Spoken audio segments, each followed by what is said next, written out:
I want to tell you about a parent who walked into my office at my school ready to destroy me.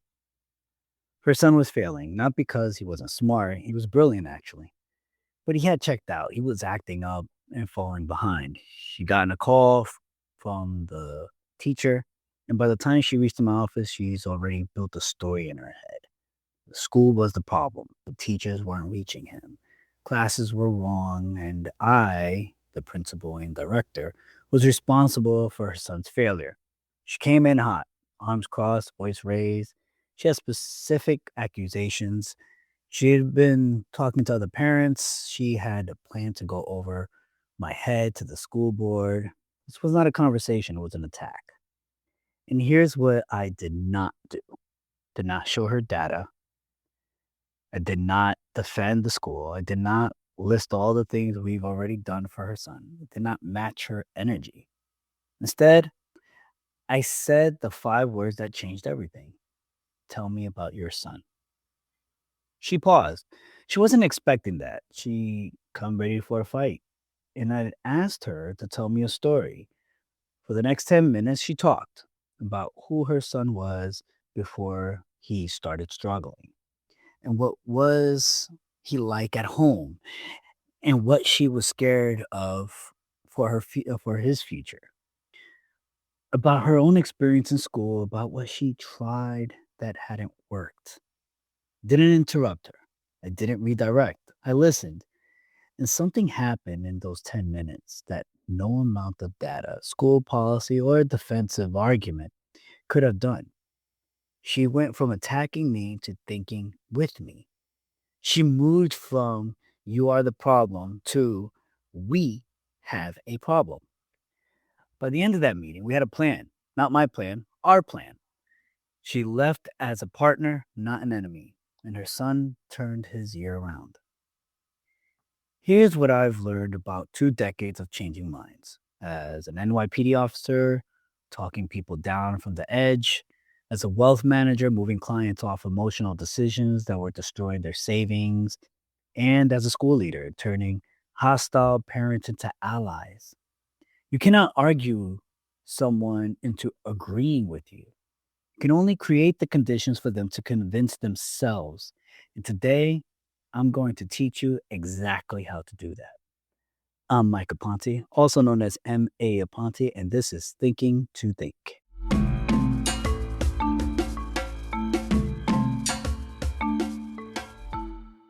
A little side note, I don't normally do this in every episode, and I keep forgetting to do it, but it really helps out if you like, share, subscribe, 5 stars, whatever platform you're listening to. And if you're on a social media platform that has comments, comment below and just, you can have a simple comment. It really helps the algorithm and helps the podcast out. I don't ask for anything much, but when I do, I really appreciate it.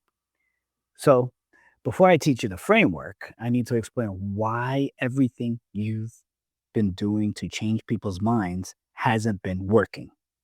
Because most people, when they want to convince someone, do the same thing, lay out the facts, explain the logic, and expect the other person to change their mind. It's almost never works, and there's a brain science reason for that. When someone holds a belief that's tied to who they are, their sense of identity, the group they belong to, what kind of person they think they are, challenging that belief doesn't feel like a debate. It feels like a personal attack. Their brain literally treats it the same way it would treat someone swinging a fist at them. Brain research shows that when people run into information that goes against a deeply held belief, the fear center, the amygdala, the same threat detection system we've been talking about throughout a few of these episodes and previously, fires before the thinking part of the brain can turn on. The emotional brain reacts before the logical brain even gets a chance, which means by the time someone starts considering your evidence, they're already in defense mode. They're not weighing your argument, they're protecting themselves. Psychologists call this identity protective cognition. Your brain is treating an attack on your beliefs the same way it treats an attack on your body.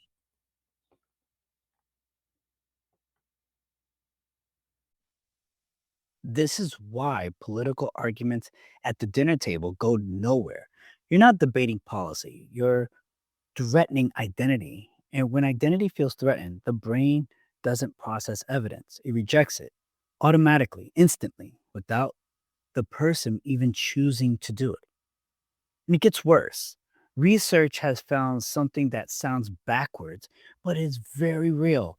In some cases, showing someone evidence that proves them wrong actually makes them believe their original position more strongly, not less, more.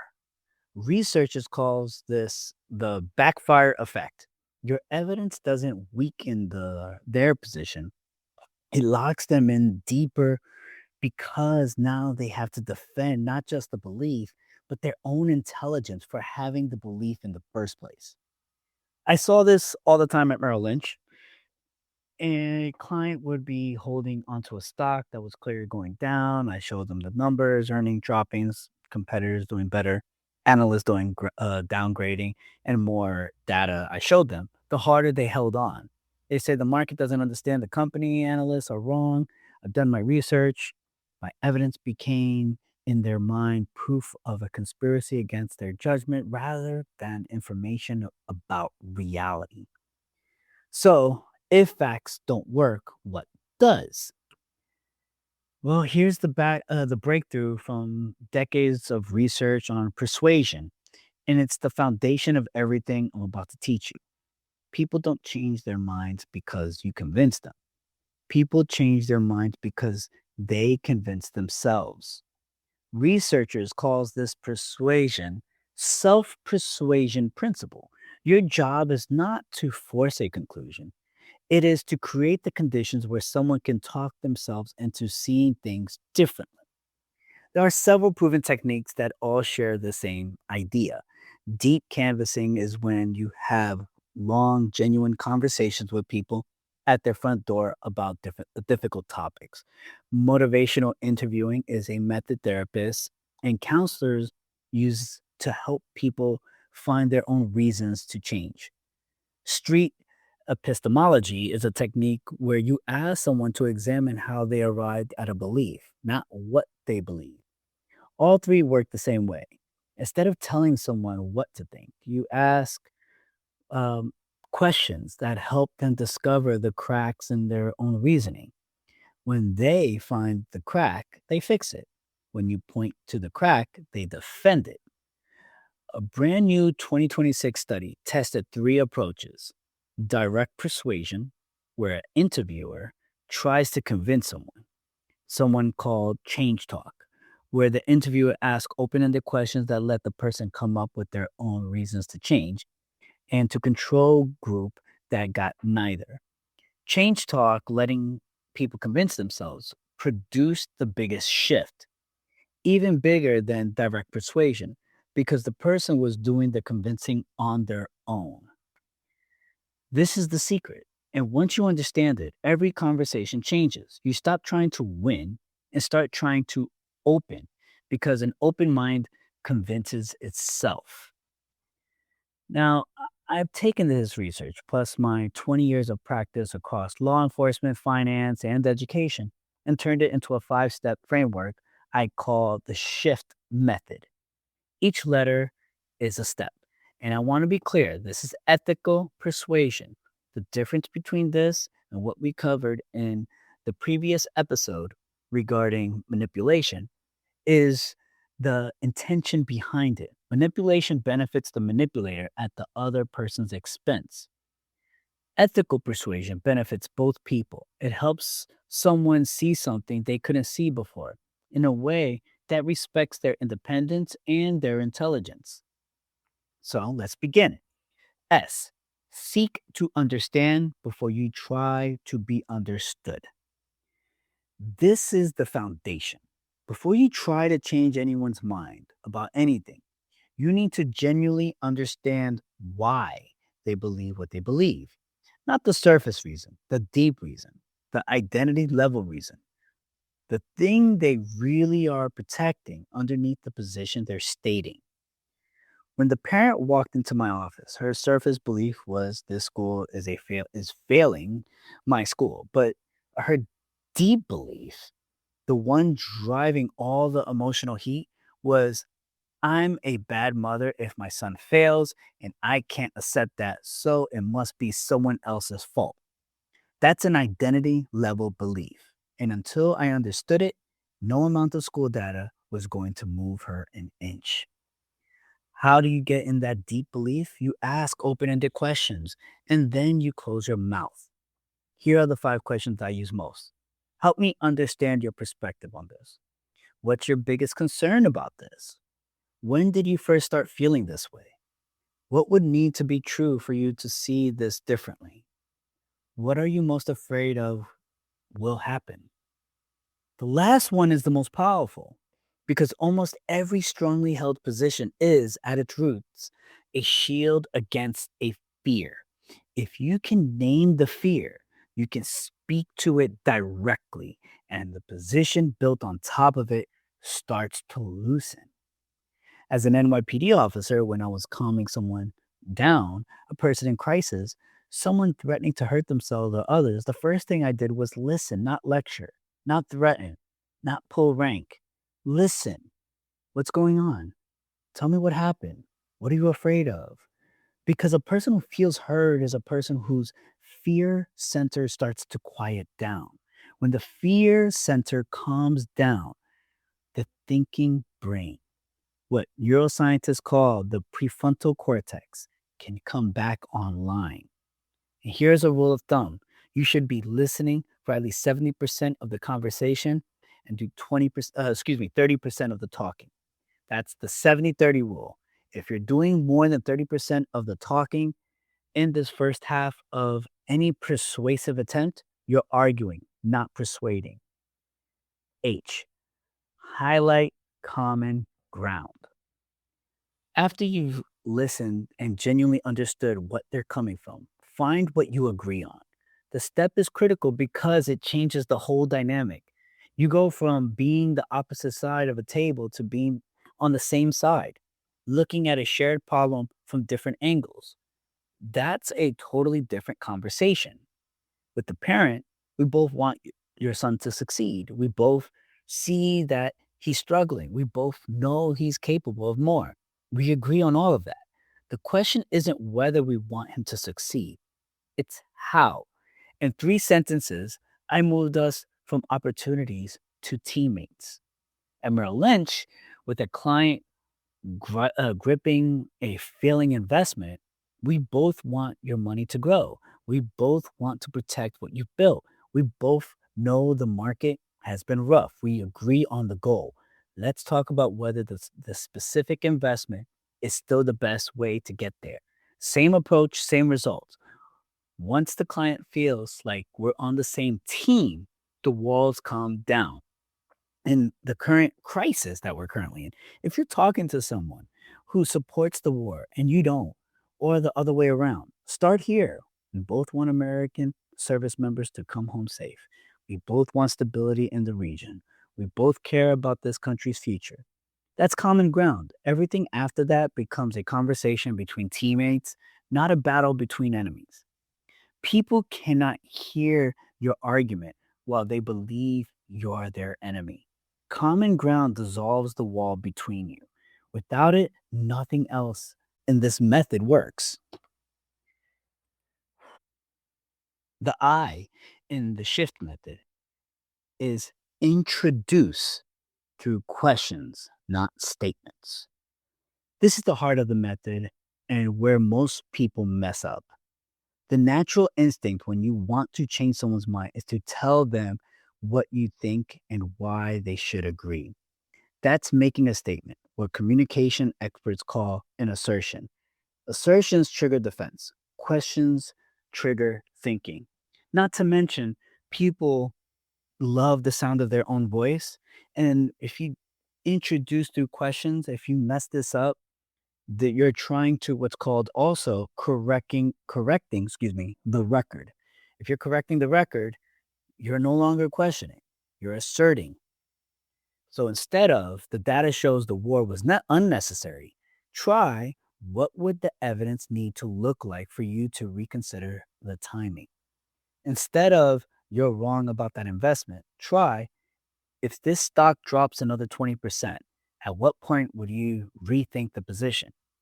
Instead of your son's behavior is not the school's fault, try what was different about the times when he was engaged? What was happening then that isn't happening now? See the difference? Each question invites the other person to think, not to defend.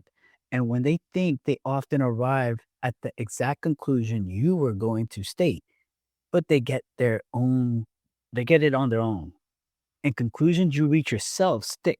Conclusions someone else forces on you get rejected. There's a technique used in therapy and counseling called motivational interviewing. And within it, there's a specific approach called change talk. Questions designed to get the other person building their own case for why they might want to see things differently. That 2026 research study I mentioned found this approach was more effective than direct persuasion because the person was essentially doing the convincing themselves. The key questions for getting someone to do their own persuading is as follows. What would the benefits be? Excuse me, what would the benefits of looking at this differently? On a scale of 1 to 10, how sure are you about your position? What would move you from a 7 to a 9? What keeps you from being a 10? If you woke up tomorrow and this problem was solved, what would be different? What's the strongest argument against your current position? That last question is the steel man method in action. And when they put words into the strongest argument against their own position, they're already started the process of updating their thinking. You didn't have to do it, they did it themselves. F, frame around their values, not yours. This is where most people, especially smart people, blow it.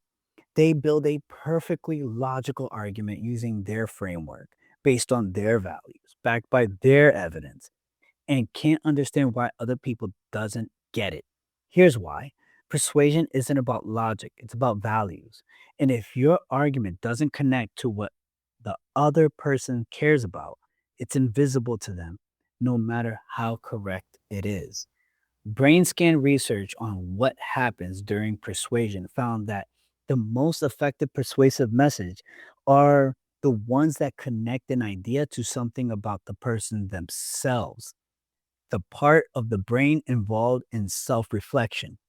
Scientists call it the ventromedial prefrontal cortex, but think of it as the this is about me part of the brain. Lights up the most when a persuasive message feels personally relevant. And when the part lights up, people don't just change what they think, they actually change what they do afterward. Here's what this means in practice. If someone values safety, frame your argument around protection and security. If they value freedom, frame it around independence and choice. If they value family, frame it around protecting the people they love. The content of what you're saying stays the same. The frame, the packaging shifts to match what they care about. I learned this the hard way early in my education career. I once tried to convince a group of teachers to use a new curriculum and strategy by showing them research data. The logical evidence based, well sourced, total failure because those teachers valued autonomy, the freedom to teach their own way. My data felt like an attack on their professional judgment. When I reframed the exact same curriculum as a tool that gives you more flexibility in how you teach, they adopted it. Same curriculum, different frame, different outcome. If you've been following um, this podcast, you'll recognize this from the emotional driver concept. And if you haven't, I highly suggest you listen to previous episodes on different topics, and you'll know exactly what I'm talking about. Every person runs on primary drivers, things like independence, mastery, status, security, connection, or purpose. If you can figure out what drives someone and frame your persuasion around that, you become almost impossible to resist. Not because you're tricking them, because you're speaking their language. And last of the shift method, T, test with small asks, not big demands. The biggest mistake in persuasion is asking for too much too fast. You don't walk up to someone who completely disagrees with you and say, change your entire worldview right now. That triggers every defense system the brain has. Instead, you ask for something small, something they can say yes to without feeling like they've surrendered. There's a classic psychology concept called the foot in the door technique, but I think of it as the staircase principle. Each small agreement is a step. Each step builds commitment to the conversation.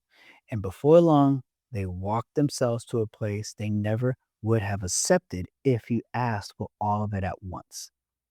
With the parent in my office, I didn't ask her to admit the school wasn't the problem. It's way too big. Instead, I asked, would you be willing to try one thing differently for 2 weeks? And if it doesn't work, we'll come back and revisit everything. That's small ask, low risk, easy to say yes. She agreed. The one thing worked. 2 weeks later, she was open to more. A month later, she's one of our biggest supporters. At Merrill Lynch, I never told the client to sell a losing position all at once. Instead, what if we trim the position by 20%? That way, you're still in the game, but you've lowered your risk. Let me see how it looks in 30 days. Small ass, not threatening. And after 30 days, within the smaller position, performed better. They wanted to reduce more. I didn't have to convince them. The experience did. In your conversations right now about the war, about politics, about any topic that divides people, don't ask someone to flip their position. Ask them to consider one piece of evidence they haven't seen, one perspective they haven't heard, one question they haven't asked themselves. That's a small ask. And that small opening is where self persuasion begins. The staircase: listen first, find common ground, ask questions, frame around their values, then make one small ask. If that goes well, make another. Each step earns the right to take the next one. Skip steps and you fall. Let me walk you through 3 real situations where the shift method works: one from the NYPD, one from the current crisis, and one from your work life. Scenario 1: talking someone down. A man is on the street corner at 1 a.m., screaming at people who walk by. He's not armed, but he's clearly agitated, possibly going through a mental health crisis.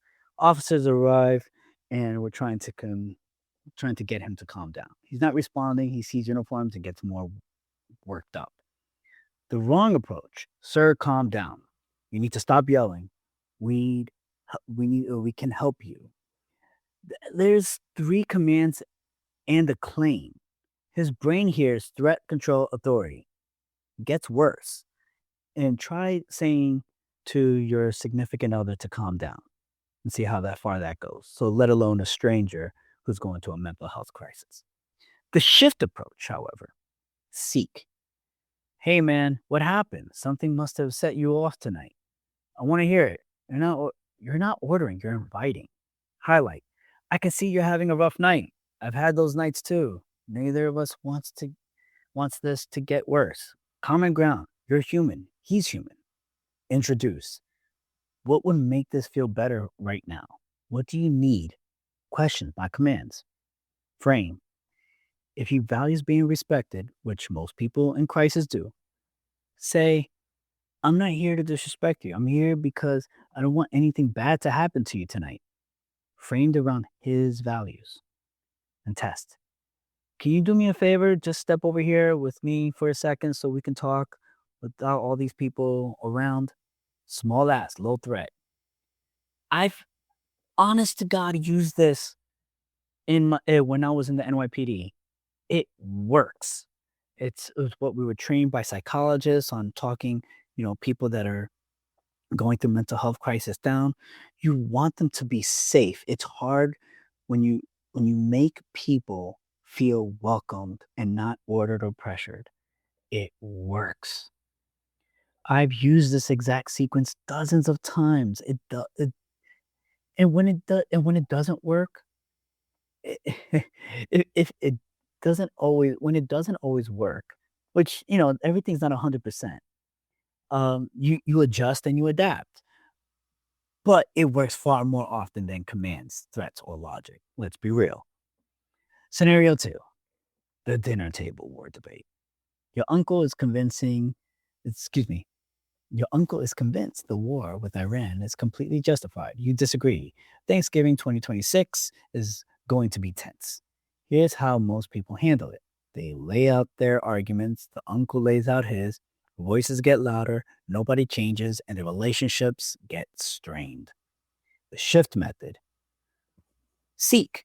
Uncle John, help me understand why you feel so strongly about this. What are you seeing that makes you support it? Genuine curiosity, not a trap. And be careful with tone. Sarcasm can be detected through, tone. Highlight: I think we both care about the safety of the troops. I think we both want the best outcome for the country. We just disagree on whether this was the right move. See, that's the same team, different conclusion. Introduce.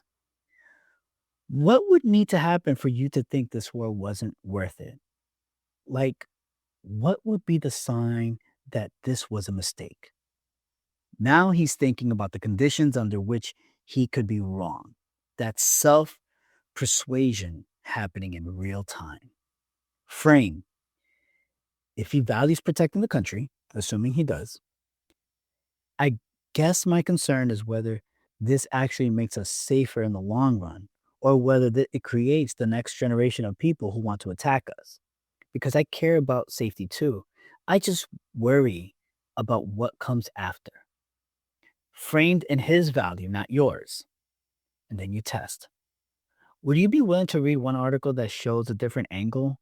Not to change your mind, just so we can talk about it next time with more on the table.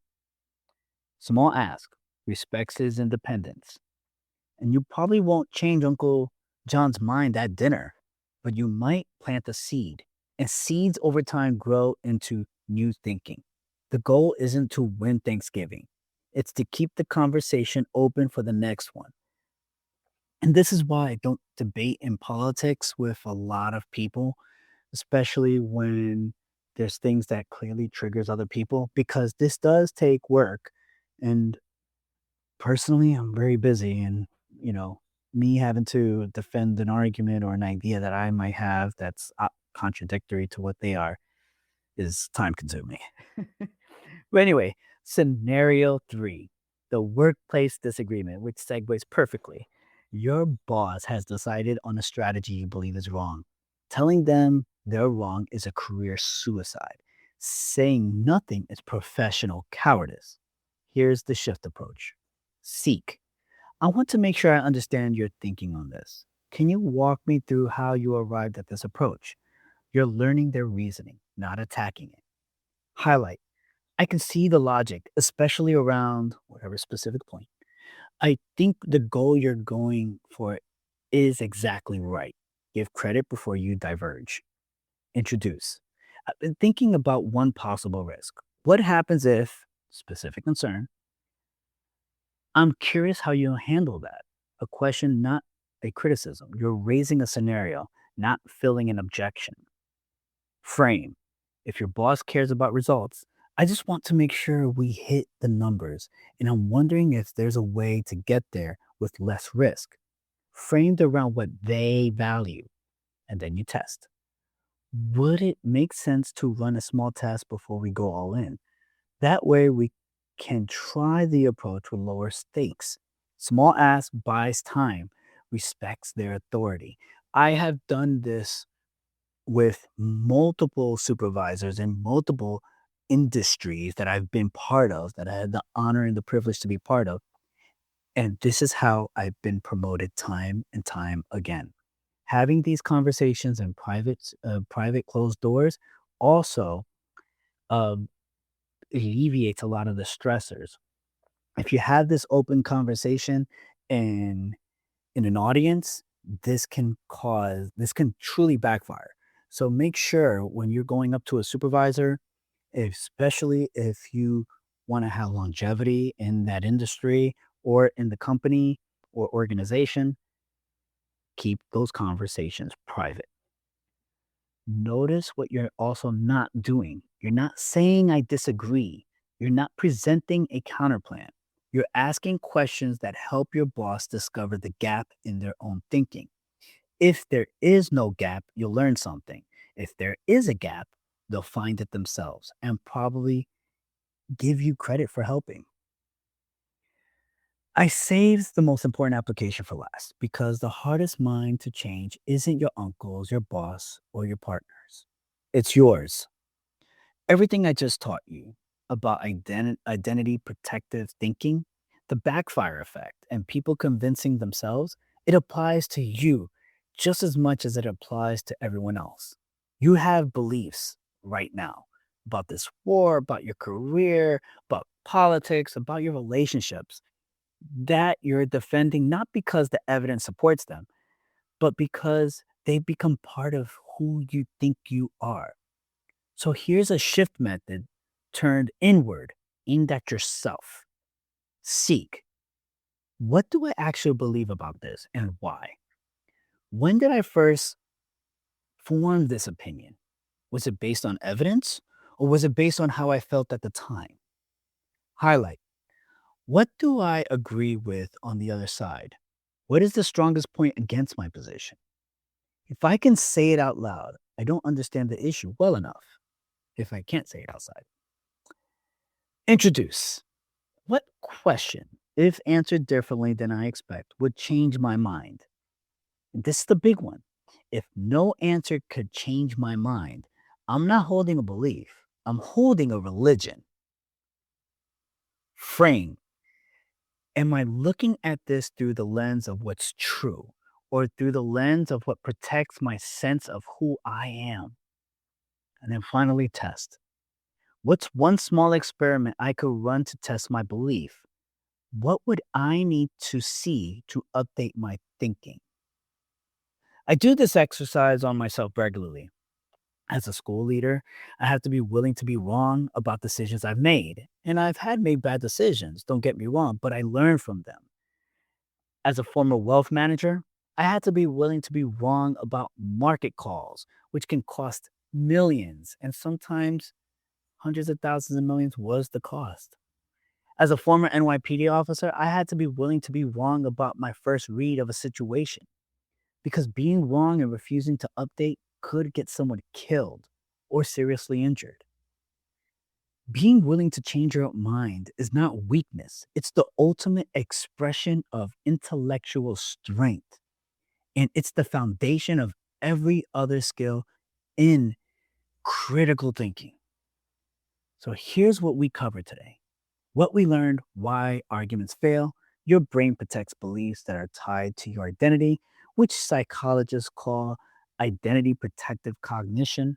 We learned about the backfire effect, how showing someone evidence against their belief can actually make them hold it harder. We learned the self persuasions principle. People don't change their minds because you convince them, they change because they convince themselves. And we learned the shift method. Seek to understand, highlight common ground, introduce through questions, not statements, frame around their values, and test with small asks. Your homework, three things. Pick one person in your life who holds a position you disagree with.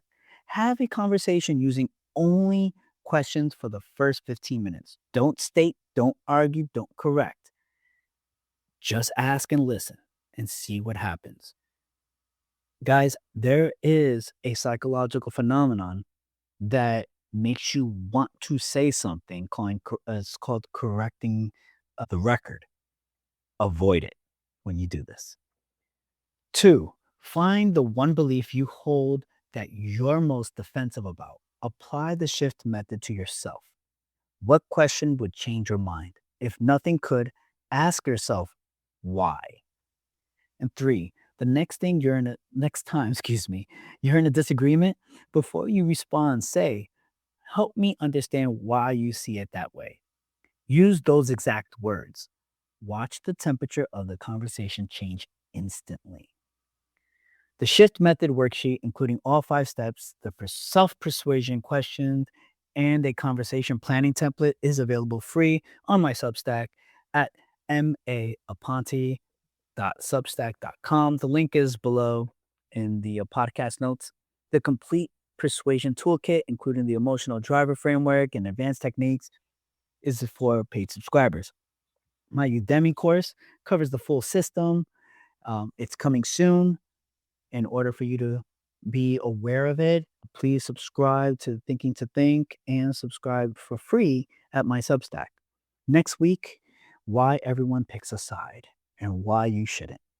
We're going deep on tribal thinking, the part of your brain that sorts people into us and them. Why your brain is literally designed to pick teams, how that ancient instinct is being used against you in the modern world to keep you angry, divided, and easy to control. It's the episode that ties this entire thing that I've been talking about in these past few weeks together. Don't miss it. Until then, seek first, ask questions, and keep thinking. I'm Mike Aponte, also known as M.A. Aponte, and this is Thinking to Think.